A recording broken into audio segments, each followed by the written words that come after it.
Hello semua, selamat datang ke Google Certified Educator. Kali ini kita masuk bahagian kedua untuk Google Groups.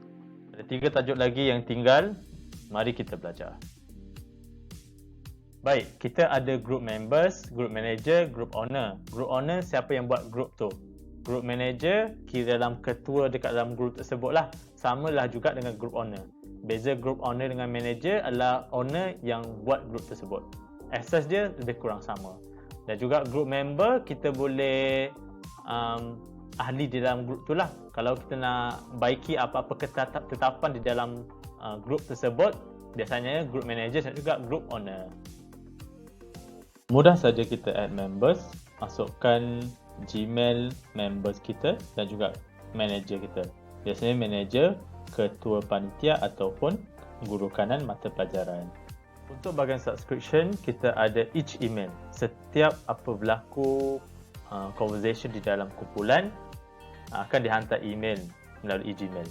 Kalau sekiranya anda nak lagi kurangkan message ataupun lagi kurangkan email, anda akan pilih digest.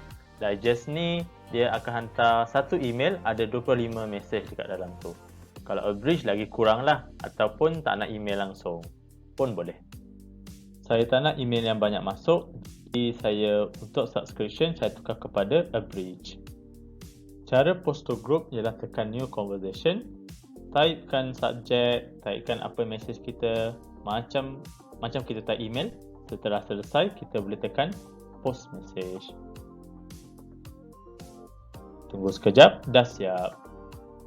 Saya tekan reply to author untuk saya membalas kepada author saja yang hantar post tu. Kalau tak, saya tekan reply all lah. Type message macam biasa. Dah selesai type, kita tekan send. Itu saja. Kepada tuan punya post tadi, anda boleh chat melalui private message seperti yang tertera pada slide. Jangan lupa kita jumpa. Terima kasih. Untuk bahagian ini, kita akan belajar macam mana kita nak hantar message ke dalam group melalui Gmail. Maksudnya kita guna post melalui Gmail, ada link dengan Google Groups. Caranya ialah kita compose message dalam Gmail,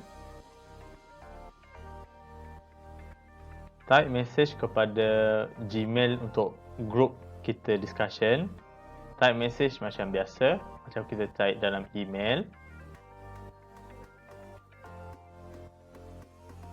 Kalau dah selesai, kita boleh tekan send.